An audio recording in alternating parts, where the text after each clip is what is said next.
షాద్నగర్ హిందూ ఐక్య వేదిక ఆధ్వర్యంలో జగన్ దిష్టిబొమ్మను దహనం చేశారు. తిరుమల లడ్డు వివాదం నేపథ్యంలో ర్యాలీ నిర్వహించారు. పథకం ప్రకారమే జగన్ శ్రీవారి లడ్డూను అపవిత్రం చేశారని ఆరోపించారు. అన్య మతస్థులను తిరుపతి ఈవోగా నియమించారని, అందుకే ఇలాంటి దారుణాలు జరిగాయని ఆగ్రహం వ్యక్తం చేశారు. హిందూ దేవస్థానాల జోలికి వస్తే ఊరుకునేది లేదంటూ హెచ్చరించారు. హిందూ దేవాలయాలని మా హిందువులకి అప్పచెప్పాలి. మా హిందూ దేవాలయాలపైన రాజకీయ నాయకుల మీ పెత్తనం ఏంది?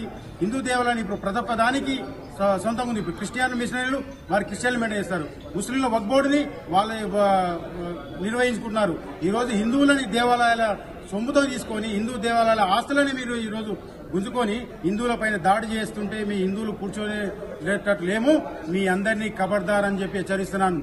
ఇదే తిరుమల తిరుపతి దేవస్థానానికి 5 కొండ 7 కొండలు లేవు, 3 కొండలే అన్న నీ అయ్యా వైఎస్ రాజశేఖర రెడ్డి పావురవుల గుట్టలో పావురమే ఎగిరిపోయిండు.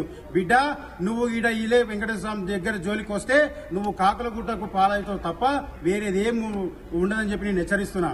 ఇప్పటికైనా తప్పు ఒప్పుకొని వెంకటేశ్వర స్వామి గుడి ముందరకు వచ్చి నీ తల ముక్కు రాజీ క్షమాపణ కోరుకునేంత వరకు హిందువులు నిన్ను ఉపేక్షించరు.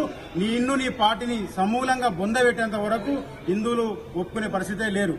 ఈ రోజు మాకు హిందువుల ఒక ప్రధానమైన డిమాండ్, మా దేవాలయాలని మా భూములని మేమే నిర్ణయించుకుంటాము. మాకు ఒక సనాతన బోర్డు ఏర్పాటు చేయాలని చెప్పి నేను ఈ గవర్నమెంట్ నేను డిమాండ్ చేస్తున్నాం. మేము ఈ కార్యక్రమం సందర్భంగా మేము మా ఆలయాలు మేము రక్షించుకునే మా సంస్థలను మేము కాపాడుకునే మాకు ఇవ్వాలి.